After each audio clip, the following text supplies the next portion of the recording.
হযরত উসমান যেদিন শাহাদাত বরণ করেছেন, ওই দিন মানুষের ভিড়ে ওনার ওই থলেটা হারায় গেছে। তো তখন তিনি মদিনার অলিতে গলিতে ঘুরছেন, কাঁদছেন আর বলছেন, লিন্নাসি গাম্মুন ওয়ালি গাম্মান, লিন্নাসি গাম্মুন ওয়ালি গাম্মান, ফাকদুল জিরাব ওয়া কাতলু শাইখি উসমান। মদিনায় ঘুরেছেন, কেঁদেছেন আর বলেছেন, মদিনাবাসী, তোমাদের দুশ্চিন্তা একটা, যে তোমাদের খলিফা হারায় গেছে, ওসমানের ওফাত হয়ে গেছে। আজকের দিনে আমি আবু হুরায়রার পেরেশানি হলো দুইটা, আমার উসমানও হারাইছে, ওই থলে যে থলের থেকে এ যাবৎ পর্যন্ত নবীর হাতের থলে, যার থেকে আমি খেজুর খাতাম, ক্ষুধা লাগলে খেজুর খাইতাম, আবার এটা কুদরতিভাবে খেজুর দিয়ে বইরা যেত, মানুষে খাওয়াইতাম, এই বরকতি খেজুরের থলেটা আজকে আমার হারায় গেছে। তোমাদের তো এক জিনিস হারাইছে, কিন্তু আমি ওসমানের দুই জিনিস হারাইছে। তোমাদের দুঃখের চাইতে আমার দুঃখটা অনেক বেশি বড়। আপনারা জমানার একজন বড় বুজুর্গ আবেদের নাম শুনেছেন, ওয়াইসুল কারনি রহমাতুল্লাহ আলাইহি, ইয়ামানের কারন এলাকার বাসিন্দা।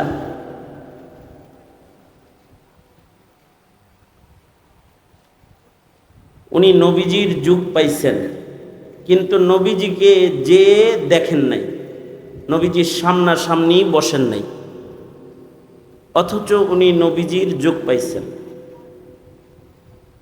কেন বসেন নাই?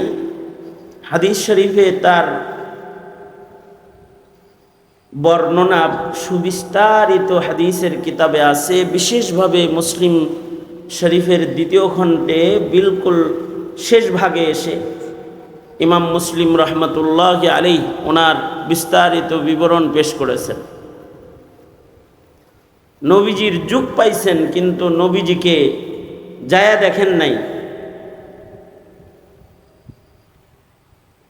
কারণ হলো ওনার ওয়ালেদা মুহতারামা, ওনার মা অসুস্থ, জীবিত ছিলেন, মায়ের খেদমত করতে গিয়ে উনি নবীজির কাছে যেতে পারেন নাই, মার খেদমত করেছেন। আল্লাহর রাসূল সাল্লাল্লাহু আলাইহি ওয়াসাল্লাম মায়ের এই খেদমতের আমলের বরকতে তার যে মর্যাদা হয়েছে, এটা সাহাবীদেরকে বুঝাইছেন। আল্লাহর রাসূল বলেছেন,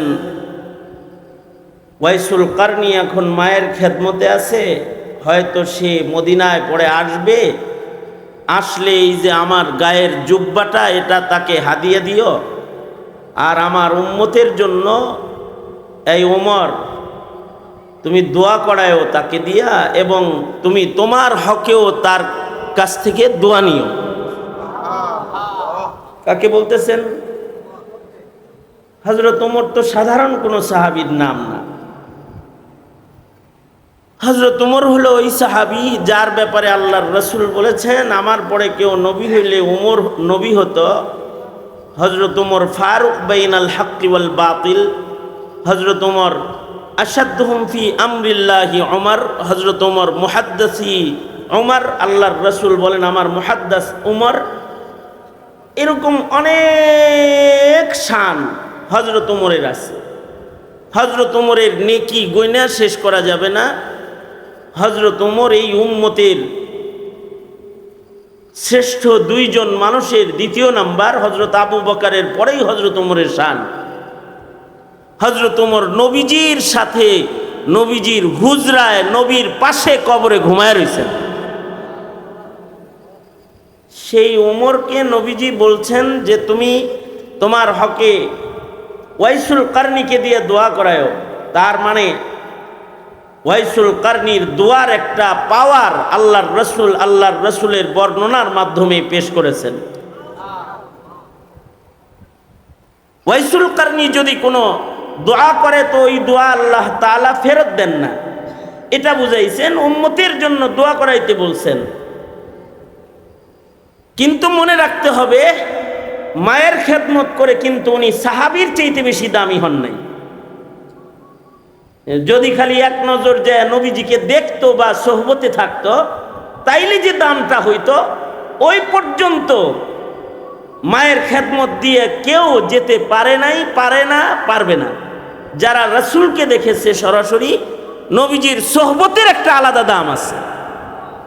নবীজির সান্নিধ্য পেয়েছে সামান্য সময়, তো সে রাদিয়াল্লাহু আনহুম ওয়া রাজু আনহের গ্যারান্টির ভেতরে ঢুকে পড়ছে যে আল্লাহ তার উপরে সন্তুষ্ট হয়ে গেছে। সুবহানাল্লাহ বলেন। আল্লাহ সন্তুষ্ট হয়ে গেছে। একজন সাহাবীর দাম বেশি না ওয়াইসুল কারনির দাম বেশি? নবীজিকে এক মুহূর্ত নবীজিকে ঈমানের সাথে দেখছে, তাই সাহাবীর দাম, সোহবতের কারণে সাহাবীর দাম বেশি।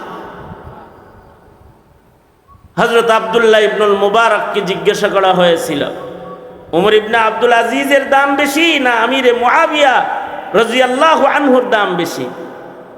তো উনি বলেছিলেন যে আমিরে মুআবিয়া যখন নবীর সাথে যুদ্ধ করছে, তখন যে ধুলাগুলো আমিরে মুআবিয়ার ঘোড়ার নাকের ছিদ্রে দিয়া ঢুকছে, এই ধুলার সমান ওমর ইবনে আব্দুল আজিজ হইতে পারবে না। সাহাবী তো সাহাবী, সাহাবীর আলাদা শান আছে।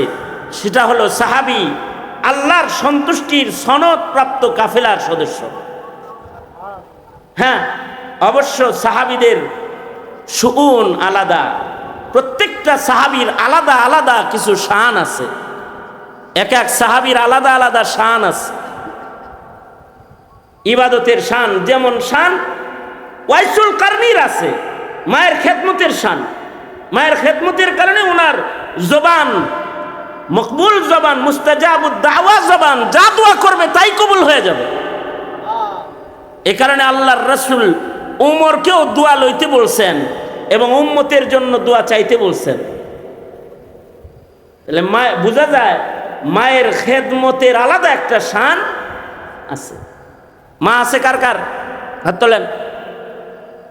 এই যাদের মা আছে, আব্বা আছে, হাত নামান। মা বাবার খেদমতের একটা শান আছে। মা বাবার খেদমত যদি হক আদায় করে কেউ করে, তাহলে তার জবান কবুল জবান হয়ে যায়, যা দোয়া করে তা কবুল হইতে থাকে। মা বাপ যদি কারোর উপরে সন্তুষ্ট থাকে, তো আল্লাহ তার উপরে সন্তুষ্ট হয়ে যায়। কবুল দুয়ার মালিক পিতামাতার খেদমত দিয়েও মুস্তাজাবুদ দাওয়া হওয়া যায় ওয়াইসুল কারনির মতো। হ্যাঁ, আরো আমল দিয়েও মুস্তাজাবুদ দাওয়া হওয়া যায়। নামাজের হক আদায় করে কেউ নামাজ পড়ছে, তো মুস্তাজাবুদ দাওয়া হয়ে যায়। কেউ কোরআন মজিদের হক আদায় করছে, এর কারণেও মুস্তাজাবুদ দাওয়া হয়ে যায়। কারোর কোরআনে কারীমের তিলাওয়াতের আমল বেশি থাকে, কারোর নামাজের আমল বেশি থাকে, কারোর মা বাবার খেদমত বেশি থাকে, কারোর ভেতরে জোহদ বেশি থাকে, কারোর ভেতরে জিকিরের আদত বেশি থাকে। যে কোনো একটা আমলের কাসরাত, আধিক্য মানুষকে মকবুল বানায় ফেলায়, তো তখন তার জবানের মূল্য হয়ে যায়।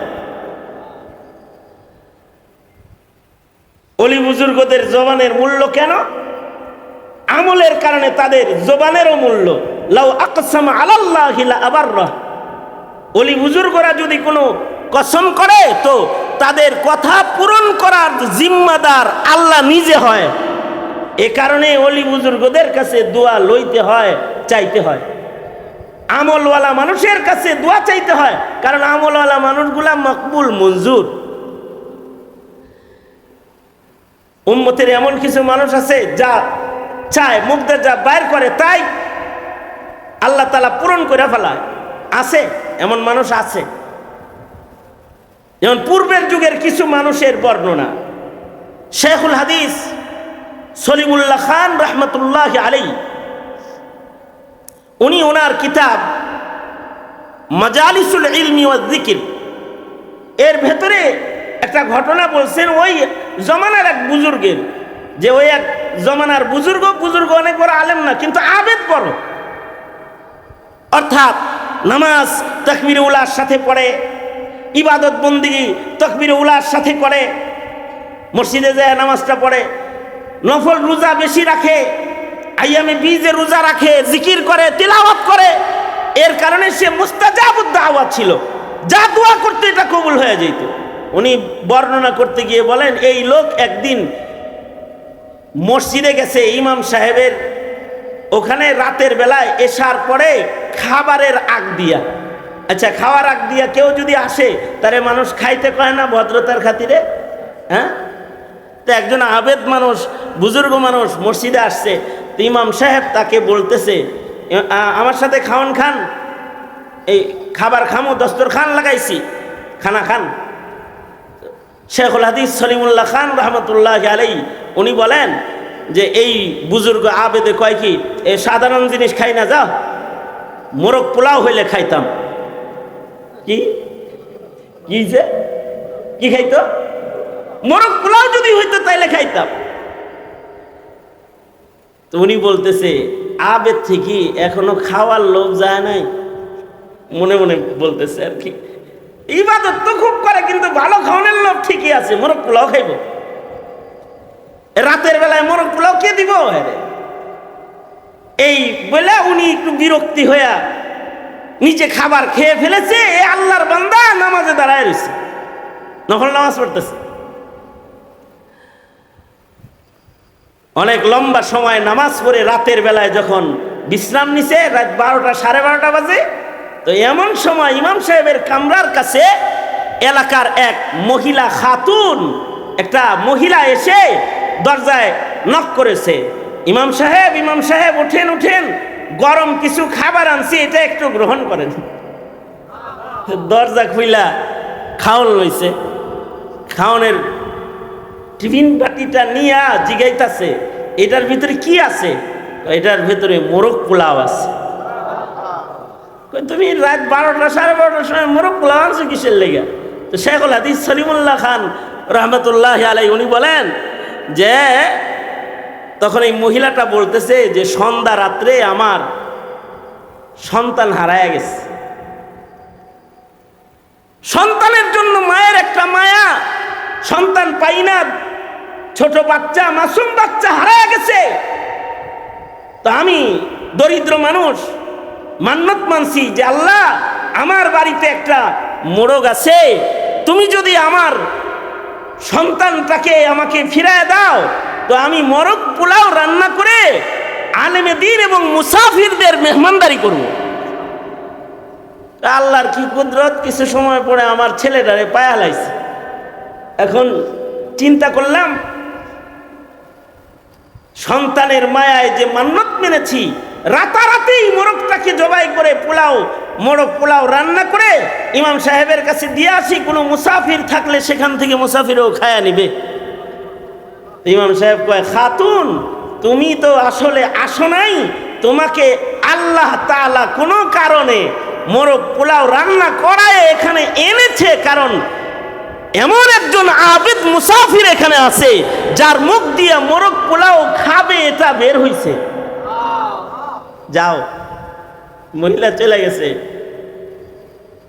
তো ইমাম সাহেব মোরগ পোলার টিফিন বাটি নিয়ে যায়, ডাকে, এই বুজুর্গ ওড়েন ওড়েন, আমনের খাওয়ান আইছে, এবার খান।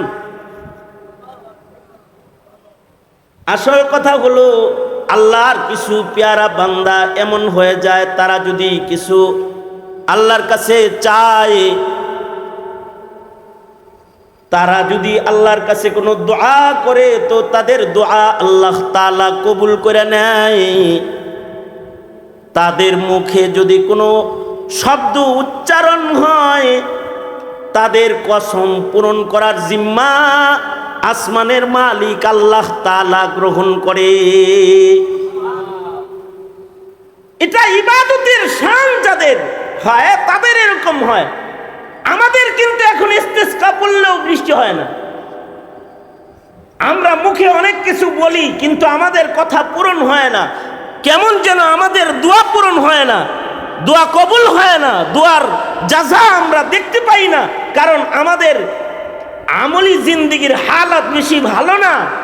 যতটুকুন ভালো হইলে মুখের কথার দাম হয়, অতটুকুন ঈমান আমল আমাদের হয় না, অতটুকুন হক আদায় করে কোনো ইবাদতই আমরা করতে যেন পারি না। এই যুগের মুসলমান হক আদায় করে ইউটিউব আর ফেসবুক যত চালাইতে আর অত হক আদায় করে নামাজও পড়তে পারে না।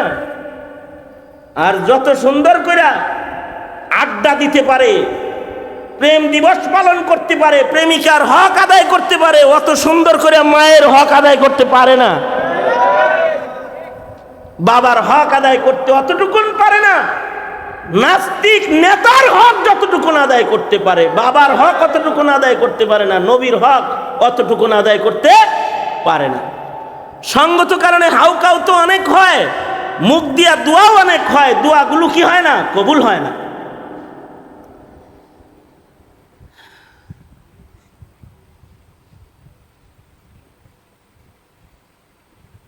ইবনুল হাজার আসকালানী রহমাতুল্লাহি আলাইহি তাহজিবুত তাহজিবের ভেতরে এক মুহাদ্দিসের বর্ণনা রেখেছেন। এই মুহাদ্দিস সাহেবের মুখের জিকিরের পাওয়ার কিরকম ছিল? মুহাদ্দিস, বড় মুহাদ্দিস। তো ওনার জিকিরের পাওয়ার লিখতে গিয়ে উনি লেখেন,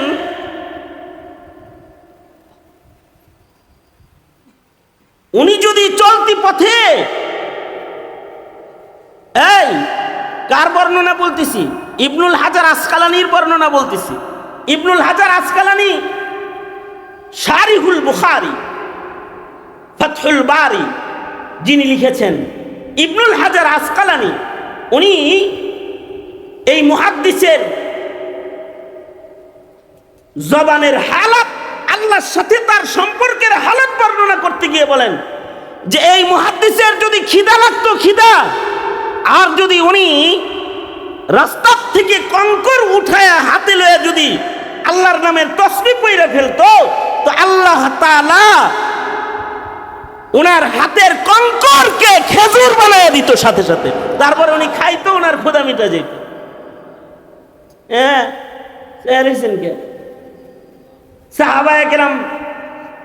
সাহাবায়ে কেরামের জন্য আল্লাহ তাআলা পাথরের টুকরাকেও, মানে কঙ্করের টুকরাকে স্বর্ণের টুকরা বানাইছেন।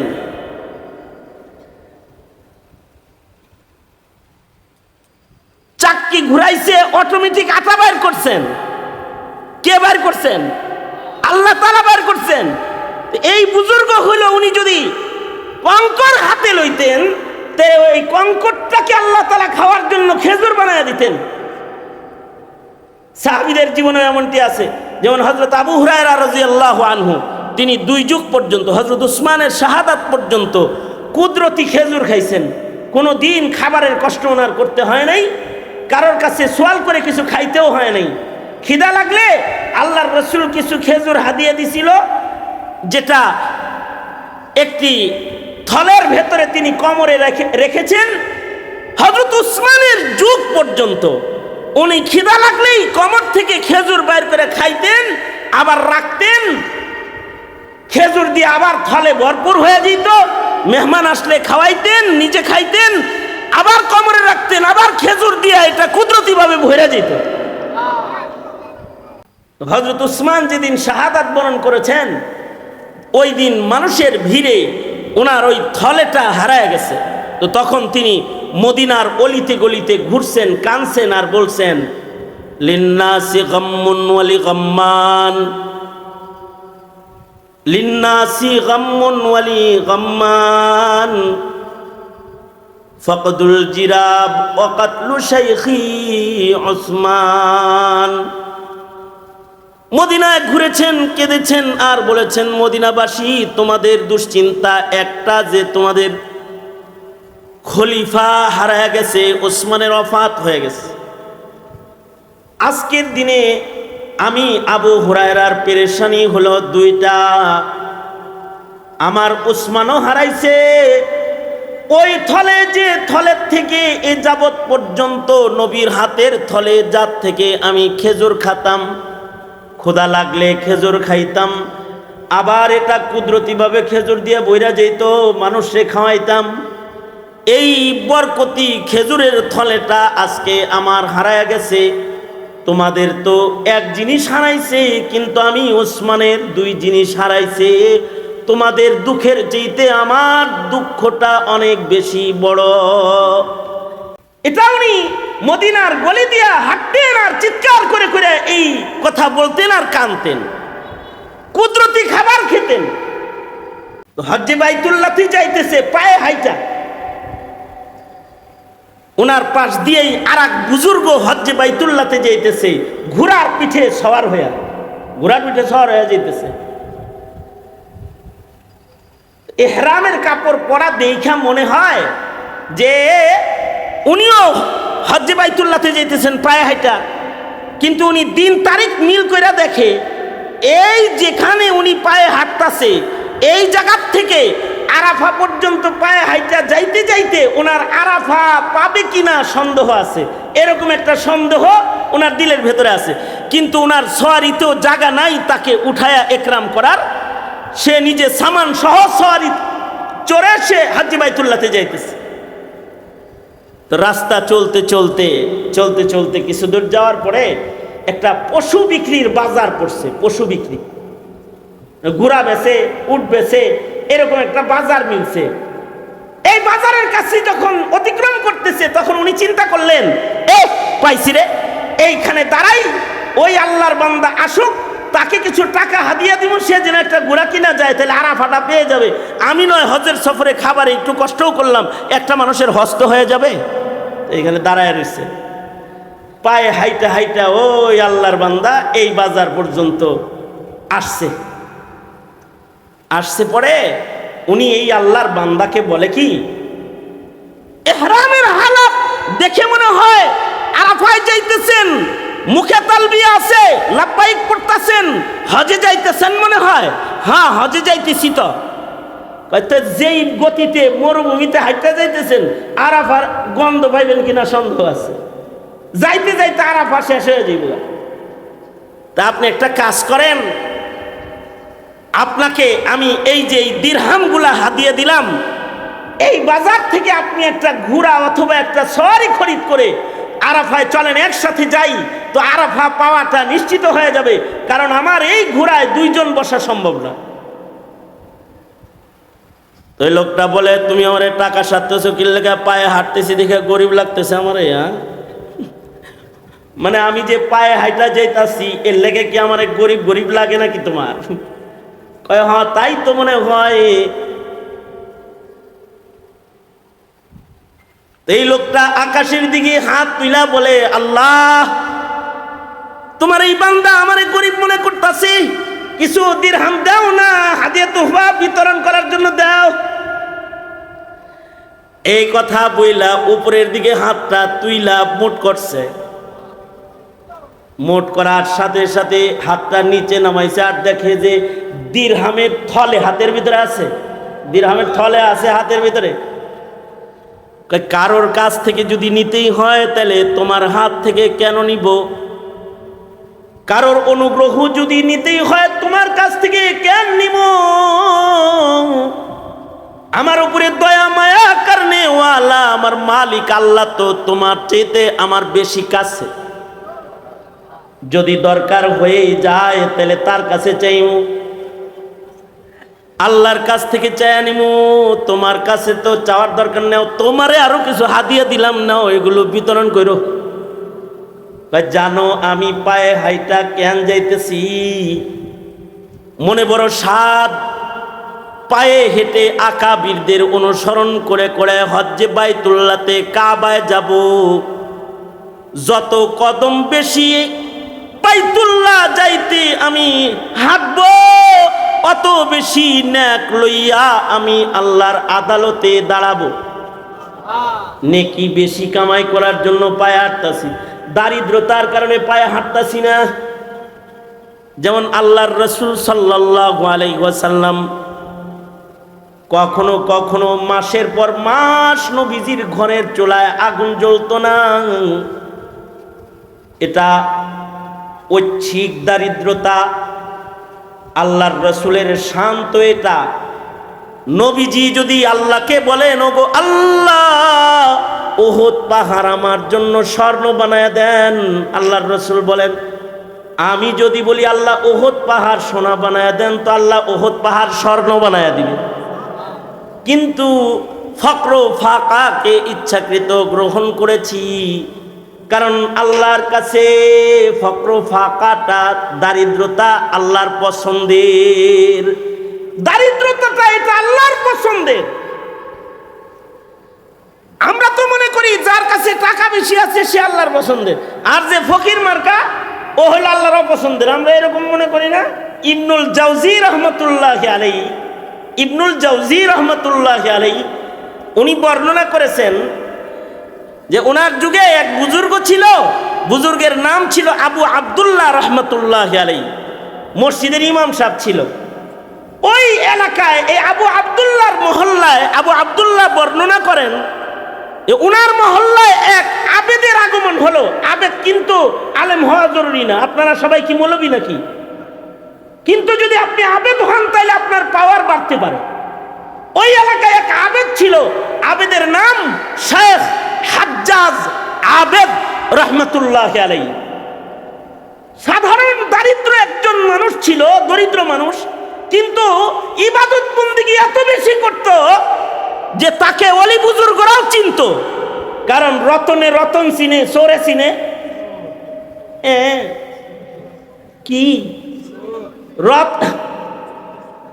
রতনে রতন চিনে, চোরে চিনে চোর। লোকটা আবেদ হিসাবে, লোকটা তো বুজুর্গ, একে বুজুর্গরাও চিনত। এই হাজ্জাজ আবেদ আবু আবদুল্লাহ রহমতুল্লাহ আলাইহি মসজিদের দরজায় এসে দাঁড়াইছে। দাঁড়ায় বলে কি, এই আবু আবদুল্লাহ, তোমার কোরআন মজিদটা কি আমার একটু দিবা? তোমার কোরআনটা আমি এক বেলার জন্য তোমার কাছে চাই। আবু আবদুল্লাহ বলে, ইবনুল জাওজি বলেন, আবু আবদুল্লাহ বলে সিফাতুস সাফওয়া কিতাবের ভিতরে ইবনুল জাওজি রহমতুল্লাহ আলাইহি এনেছেন। আবু আবদুল্লাহ বলে কোরআন শরীফ চাইছে, একটা ভালো জিনিস চাইছে, এটা কেমনে না দেই? আমি আমার নিজের পড়ার কোরআন মজিদটা তাকে দিয়ে দিলাম, আমার নিজের কোরআন শরীফটাই তারে দিয়ে দিলাম। সে চলে গেল, তার একটা হুজরা আছে, ঝুপড়ি ঘর, ওখানে গেল গা। কিন্তু আশ্চর্য, আসরের আজান হলো, আবেদ ইবাদত করতে আসে না, হাজ্জাজ মসজিদে আসে না। মাগরিবের আজান হয়ে গেল, সে মসজিদে আসে না। এশার আজান হয়ে গেল, আমরা নামাজ পড়লাম, কিন্তু হাজ্জাজ আবেদ রহমতুল্লাহ আলাইহি মসজিদে আসতেছে না। উনি বলে আমি সন্দেহ করে গেলাম যে একটা নিয়মিত 5 বেলা মসজিদে এসে নামাজ পড়নেওয়ালা আবেদ মানুষ কিল্লে গিয়া 3 ওয়াক্ত হয়ে গেল, আসে না। সন্দেহ করে আমি তার ঘরে এশার নামাজের পরে চলে গেলাম, তাকে দেখতে গেলাম। আবু আবদুল্লাহ বলে ঘরের দরজায় দাঁড়ায় দেখি, সালাম দিই, কোনো আওয়াজ ভেতর থেকে আসে না। দরজা খুলে বাতি লাগায় আলো জ্বালায় দেখি আল্লাহর বান্দা নাই, অর্থাৎ তার ইন্তেকাল হয়েছে।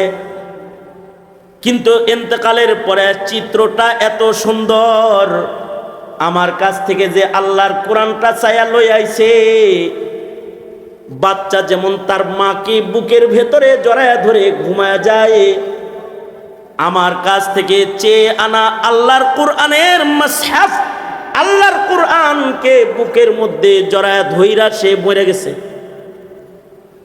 আর তার রূহ নাই। কিন্তু লোকটা এতটাই দরিদ্র, হত দরিদ্র যে তার গায়ে ভালো এমন কাপড়ও নাই যা দিয়ে তাকে কাফন করা যায়। রাতের গভীরে মানুষ কোথায় পাবো আমি? একা একা গোসল কেমনে দেব? একটা চৌপায়া হাজির করে চৌপায়াটা নিয়ে তার গোসলের ইন্তজাম করতে তাকে ঘরের কোণে রাখলাম। সকালবেলায় ইন্তজাম হবে গোসলের আর দাফনের। ফজরের নামাজে মানুষ আসলে সবাইরে নিয়ে বুজুর করে দাফন করব। মনে মনে ভাবতাছি আমার গায়ের চাদরগুলা তার কাফন হিসাবে দিয়ে দিব, কিন্তু তার লাশের পাশে কাছাকাছি আমি বসেছিলাম, হঠাৎ করে একটা আওয়াজ হলো। দেখলাম তার লাশের নিকটবর্তী একটা ভালো জায়গার উপরে ধবধবে দুটি এহরামের চাদরকে যেন ছেড়ে দিয়ে গেল। চাদর দুইটা চমকাইতেছে আর তার থেকে খুশবু বাইর হইতেছে। ইবনুল জাওজি বলেন তার থেকে খুশবু বাইর হইতেছে। আবু আব্দুল্লাহ বলে খুশবু বাইর হইতেছে। দেখে বোঝা যায় এটা জান্নাত থেকে আল্লাহর দেয়া তোহফা কিছু হবে। ভাবলাম কাফন তো হয়ে গেল, আল্লাহর বান্দারে আল্লাহ কাফন কুদরতি ভাবে দিয়ে দিল, আমার কাপড় আর তাকে দিতে হবে না। ফজরের নামাজে দাঁড়ায় গেলাম মসজিদে। আবু আব্দুল্লাহ বলে আমি যখন মসজিদে নামাজ পড়াইতেছি, নামাজের পরেই বুজুর্গ গোসল দিব, তাকে দাফন করব। আশ্চর্য, নামাজ শেষ করলাম, নামাজ শেষ করে পেছনের দিকে তাকায় দেখি অন্যান্য দিন যে পরিমাণ মানুষ ফজরের নামাজে হয় অতটুকুন মানুষ না, বহু মানুষ আজকে ফজরের নামাজে আমার পেছনে হাজির হয়েছে। আশ্চর্য বিষয় হলো জমানার 4 জন বড় বুজুর্গ দেখি। আবু আব্দুল্লাহ বলে দেখি 4 জন ওলি আমার পেছনে নামাজ পড়তেছে। তার ভেতরে একজন হলো মালিক ইবনে দিনার রহমাতুল্লাহি আলাইহি, আর একজন হলো সালেহে বুনানি রহমাতুল্লাহি আলাইহি, হাবিবে ফারসি রহমাতুল্লাহি আলাইহি, এরকম আরো এক বুজুর্গ সহকারে মুররি রহমাতুল্লাহি আলাইহি। 4 বড় বুজুর্গ আমার পিছনে নামাজ পড়তেছে। আমি তাদেরকে বললাম আপনারা কোত্থেকে আইলেন, কি জন্য আইলেন? দেখলাম নামাজ পড়তেছে এবং তাদের সবার হাতে এক সেট করে কাফনের কাপড় আছে। জিজ্ঞাসা করলাম আপনারা কেন আসছেন? আজকে যখন ঘুমাইছিলাম মাঝরাতে স্বপ্নে দেখি আল্লাহর পক্ষ থেকে এলান হচ্ছে আমার একটা পেয়ারা হাজ্জাজ আবেদ, যাকে আমরাও চিনি, সে ইন্তেকাল করেছে তোমার মহল্লায়। ফজরের পরে তার গোসলের জিম্মা আমাদের, কাফন দেওয়ার জিম্মা আমাদের, তাই আইছি। মালিক ইবনে দিনার কিন্তু সাধারণ মানুষ না। মালিক ইবনে দিনারও ইবাদত করতে করতে এত উঁচু পায়া, একদিন নৌকাওয়ালা ওনাকে বেয়াজ্জতি করছে, আর উনি আল্লাহ দিরহাম দাও, বেয়াজ্জতি করলো আমাকে। উনি মুরাকাবার হালতে ছিলেন, পকেটে হাতায় টাকা পায় না। নৌকাওয়ালা মনে করছে টাকা সারা জাহাজে উঠছে, ঘাড়ে ধাক্কা দিছে, আর উনি কয় আল্লাহ দিনার দেন। তো ফরিদুদ্দিন আত্তার রহমাতুল্লাহি আলাইহি উনি বলেন যে পানির নিচ থেকে মাছ দিনার ঠোঁটে লইয়া পানির উপরে উঠছে, বলে মালিক না, ওই যে অনেক দিনার আইছে। উনি 1 দিনার নিয়ে বাড়া দিয়া বাকি মাছগুলারে কয় আমার হাজত পুরা হয়ে গেছে জাগা। বলা হয় এ কারণেই ওনাকে মালিক ইবনে দিনার বলা হয় যে ওনার দিনার চাইলে মাছে দিনার লয়ে আইছে। আমাদের লেগে যদি মাছে আনতো দিনার, তো 1 টাকা ভাড়া দিয়া বাকিগুলো রেখে দাও, এটা আমারে দিয়ে যা, মাছের কাছ থেকে রাইখা দিতাম। এই মালিক ইবনে দিনার ওই জানাজায় আছেন, ফজরের নামাজে আছেন। ইবনুল জাওজি ওনার কিতাবে লিখেছেন মালিক ইবনে দিনার নামাজ শেষে তাকে বললেন, এ আবু আব্দুল্লাহ, এই হাজ্জাজ আবেদ সে কোথায়? এই আলেম না, কিন্তু সাধারণ গ্রামের পাবলিক একজন আবেদ, নিজেকে আল্লাহর কাছে প্রিয় বানাইতে ইবাদত লাগে। জনতার কাছে টাকা দিয়ে প্রিয় হওয়া যায়, পাবলিকের কাছে সুন্দর করে কথা বললেও প্রিয় হওয়া যায়, ভালো করে গান গাইলেও প্রিয় হওয়া যায়, ব্যাট পিটাইলেও প্রিয় হওয়া যায়, ভালো করে বল করলেও প্রিয় হওয়া যায়। আল্লাহর কাছে ইবাদত দিয়ে প্রিয় হতে হয়। যদি সে সাধারণ মানুষ হয়, ইবাদতের কারণে সে আল্লাহর প্রিয় হয়ে যায়। হাজ্জাজ আবেদ সাধারণ মানুষ, কিন্তু আল্লাহর কাছে এত প্রিয়, যে তার জানাজায় আল্লাহর পেয়ারারা আসছে। ওই ইমাম বুখারীর মতন, ইমাম বুখারীর ইন্তেকালের পরে আল্লাহর রাসূল নিজে জমানার মুহাদ্দিসদেরকে স্বপ্ন যোগে ডাকতেছে আর বলতেছে, এই জানো না আজকে আমার মুহাম্মদ আমার কাছে আইতাছে, আমি ইস্তেকবালে আছি। খবর পায়া বড় বড় মুহাদ্দিসরা ইমাম বুখারীর বাড়িতে আসছে, এসে দেখে ইমাম বুখারীর ইন্তেকাল হয়েছে। ফেসবুকের আমল না যে একটা পোস্ট দিয়ে সবার কাছে পরিচয় করাইয়া দিবে। তাদের নেক আমলের কারণে আল্লাহ তাদের পরিচয় করাইয়া দেয়, রাসূল তাদের পরিচয় করাইয়া দেয়। তো হযরত মালিক ইবনে দিনার রহমাতুল্লাহি আলাইহি হাজ্জাজ আবেদের সামনে যায় ওনার চেহারার উপরের কাপড় সরায়া চুমা দিলেন। চুমা দিয়া বললেন, যে এলাকার মানুষ তোমাকে চিনে ফেলে তুমি আর সে এলাকায় বসবাস করো না, তোমার বুজুর্গি মানুষ জেনে ফেলবে। তাই এত রিয়া মুক্ত ইবাদত তুমি করলে, আমি মালিক ইবনে দিনার আজকে তোমার জানাজায় এসেছি, তোমাকে গোসল দিতে এসেছি, হাসরে যেন আমাকে না নিয়ে একা একা জান্নাতে যায় না। মানুষ আল্লাহর কাছে প্রিয় হয় ইবাদতের কারণে। মা বাবার খেদমতটাও একটা ইবাদত, যে ইবাদতের কারণে ওয়াইসুল কারনি আল্লাহর কাছে প্রিয় হয়ে গেছে। এমন প্রিয় হয়েছে যে উমর রে বলে, তুমি তার কাছ থেকে দোয়া লও, আমার উম্মতের জন্য দোয়া চাও।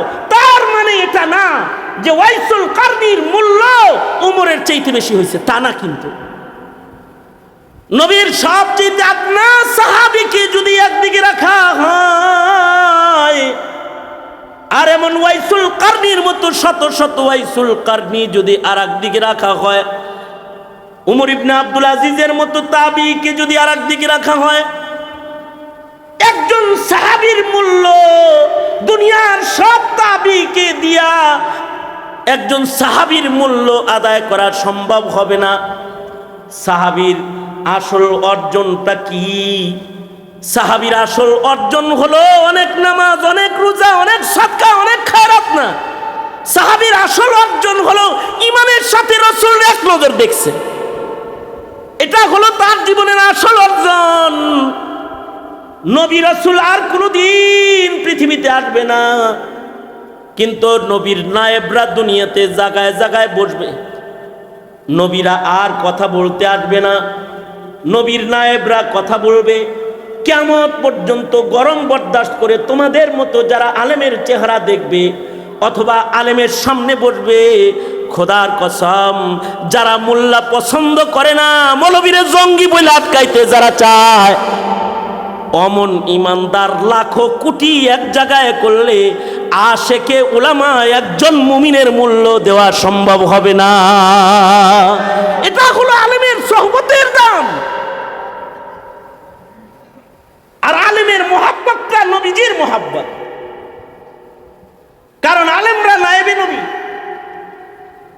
তো ইমাম মুসলিম রহমতুল্লাহ আলাইহির যে কথাটা বলার জন্য এত লম্বা কথা আমার, যে ইমাম মুসলিম বলেন ওয়াইসুল কারনি যদি জানতো নবীর হক কি, এটা যদি পুরা জানতো, তাইলে মায়েরে যে কোনো অবস্থায় ফেলে রেখে হলেও এক নজর হইলেও এসে রাসূল দেখে যেত, যদি খালি নবীর হক কি এটা জানতো। নবীর হক তো লা ইউমিনু আহাদুকুম হাত্তা আকুনা আহাব্বা ইলাইহি মিন ওয়ালিদিহি ওয়া ওয়ালাদিহি ওয়ান নাসি আজমাইন। নবীকে তো মায়ের চাইতে বেশি ভালোবাসতে হবে, বাবার চাইতে বেশি ভালোবাসতে হবে, এটা হলো নবীর হক। এইটা না বুঝার কারণে ওয়াইসুল কারনি মার খেদমত করতে পেরেছে, নবী দেখতে পারে নাই। জমানার মানুষ আমরাও ওয়াইসুল কারনির মতনই, আমরা নবীর মর্যাদা বুঝি না বিধায়ী নেতার হক আদায় করতে পারি, নবীর হক আদায় করতে আমরা পারি না, নবীর হক আদায় করতে পারি না। আমরা দলের হক আদায় করতে পারি, ধর্মের হক আদায় করতে পারি না। ভাই ও দোস্ত বুজুর্গ, নবীকে চিনো, নবীর হক আদায়কারী মুমিন হওয়ার চেষ্টা করো।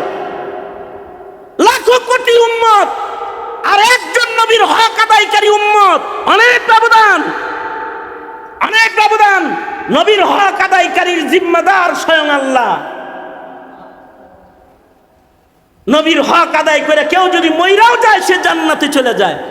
শুধুই মাত্র নবীর হক আদায়কারীর আমল নামার গুনাহ আল্লাহ মাফ করে তা না, নবীর হক যারা আদায় করে তাদের গায়ে নাপাক থাকলেও আল্লাহ ওটা ধৌত করে। যেমন হযরত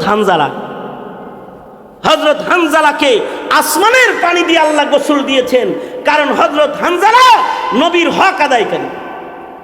আর আমরা হলো দলের হক আদায়কারী, নেতার হক আদায়কারী, নবীকে অবমাননাকারীদের তালে তাল দেওয়া পার্টি আমরা, কাদিয়ানীর তালে তাল দেওয়া পার্টি, নাস্তিকের তালে তাল দেওয়া পার্টি হলো আমরা। রাজনীতি করতে যায় নবীর দুশমনদের সাথে তাল দাও, কাদিয়ানীদের সাথে তাল মিলাও, আবার ইমানদারের গুরুস্থানে কাফন করে কবরে গিয়ে শুইতে চাও। এত সস্তা না, এত সস্তা না যে কবরে গিয়েই রসুলকে চিনে ফেলবা, নবীকে দেখানো হবে। চিনবা না, চিনবা না, চিনবা না, সেদিন চিনবা না। সুতরাং নিজেরা নবীর হক আদায় করব, আর আমাদের প্রজন্মকে নবীর হক আদায় শিক্ষা দিব, ইনশাআল্লাহ বলেন। কারণ নবীজিকে সর্বোচ্চ ভালোবাসা না দিলে কামেল মুমিন হওয়া যাবে না। নবীর প্রেম প্রকাশ সর্বোচ্চ করব, ইনশাআল্লাহ বলেন। সুতরাং নবীর প্রেমে নাস্তিকদের বিরুদ্ধে, কাদিয়ানীদের বিরুদ্ধে কখনো যদি রক্ত দেওয়ার মাসআলা এসে যায়, জীবন দেওয়ার মাসআলা এসে যায়, জীবন দিতে রাজি থাকবেন তো ইনশাআল্লাহ? আল্লাহ তাআলা কবুল মঞ্জুর করুক। আল্লাহ তাআলা হক আদায়কারী মুমিন আমাদেরকে বানাক, আমিন। সবাই ইস্তিগফার করেন, আস্তাগফিরুল্লাহ রাব্বি মিন কুল্লি যামবি ওয়া আতুবু ইলাইহি লা হাওলা ওয়ালা কুওয়াতা ইল্লা বিল্লাহিল আলিয়্যিল আযীম। আস্তাগফিরুল্লাহাল্লাযী লা ইলাহা ইল্লা হুয়াল হাইয়ুল কাইয়্যুম ওয়া আতুবু ইলাইহি। আলহামদুলিল্লাহি রাব্বিল আলামিন। আসসালাতু ওয়াসসালামু আলা সাইয়্যিদিল আম্বিয়া ওয়াল মুরসালিন। তোমরা কি এরকম করবা? এরকম করবা? তোমরা যদি আমার সাথে এরকম আচরণ করে, যে দোয়া থুয়ে কথা বলতেছি তোমাদের সাথে, তাহলে আমি ভবিষ্যতে এরকম হইতে বাধ্য হব যে আমি বয়ান শুরু করার আগে তোমাদের সবাইয়ের আগে তাড়ায়া দিয়ে তারপরে বয়ান করব। কারণ আমার আর ভাইরাল হওয়ার শখ নাই তো। আমার দিয়ে তোমরা ভাইরাল নিয়ে, তোমার করে দিয়ে কি আমি ভাইরাল নাকি? আমার 2 যুগের বেশি চলে এই ময়দানে।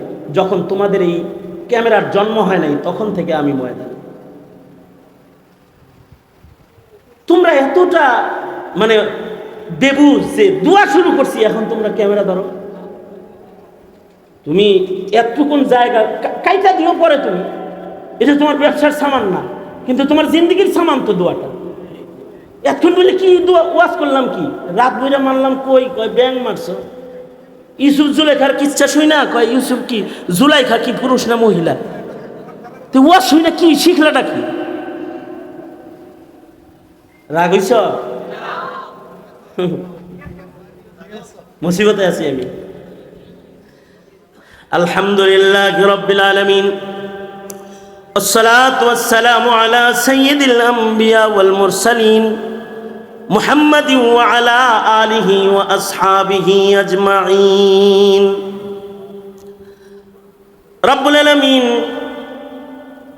জীবনপুর দক্ষিণ পাড়ার যুব সমাজের আয়োজনে মাহফিল, দেশে অবস্থানরত, প্রবাসে অবস্থানরত যুবকদের বিরাট বড় একটা কাফেলা এই মাহফিলের জন্য মেহনত করেছে।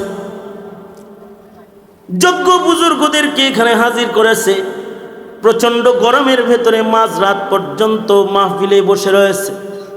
সবাই মিলে ভিক্ষুকের মতো 2টা হাত তুলেছি, মাপ চাই ওরে মালিক, মেহেরবানি করে আমাদের জিন্দেগির সব গুনাহ তুমি মাফ করো আল্লাহ। জেনে না জেনে, অন্ধকারে আলোয় গোপনে প্রকাশ্যে যত পাপাচার আমরা করেছি তুমি মাফ করে দাও। বেপানাহকে পানাহ দাও, বেরুজিকে রুজি দাও, অশান্তি দূর করে শান্তির ফায়সালা করে দাও। ফিলিস্তিনের মজলুম মুসলমানদের জন্য মদদ পাঠায় দাও আল্লাহ। মসজিদুল আকসা আজাদ করে দাও। দ্রুত শেখুল হাদিস ইবনে শেখুল হাদিস আল্লামা মামুনুল হককে মুক্ত করে দাও আল্লাহ। রব্বুল আলামিন মিথ্যা মামলায় জর্জরিত উলামা হযরত যারা মজলুম, তাদের জন্য মদদ নুসরত পাঠায় দাও আল্লাহ। এই অত্র এলাকায় সুন্নতের হাওয়া চালু করে দাও। মুহিব্বিন, মুতাআল্লিকিন, মুরিদিন যারা অত্র এলাকায় আছে, ইয়া আল্লাহ তাদেরকে কবুল মঞ্জুর করে নাও। ইয়া আল্লাহ দূর দারাজ থেকে যারা কষ্ট করে মাহফিলে শামিল হয়েছে, কদম কদম নেক দিয়ে তাদের বাড়ি ফিরায় দাও। রব্বুল আলামিন প্রবাসীর যে ছেলেরা অবদান রেখেছে, দোয়া চেয়েছে, ওদেরকে আমন সালামতের জিন্দেগি দাও। এলাকার যত মুর্দেগান কবরে আছে তাদের মাফ করে দাও। কারোর মা, কারোর বাবা, কারোর ভাই, কারোর দাদা দাদি, কারোর নানা নানি কবরে, যত মুর্দেগান কবরে আছে তাদের কবর জান্নাতের বাগান বানায় দাও আল্লাহ রব্বুল আলামিন।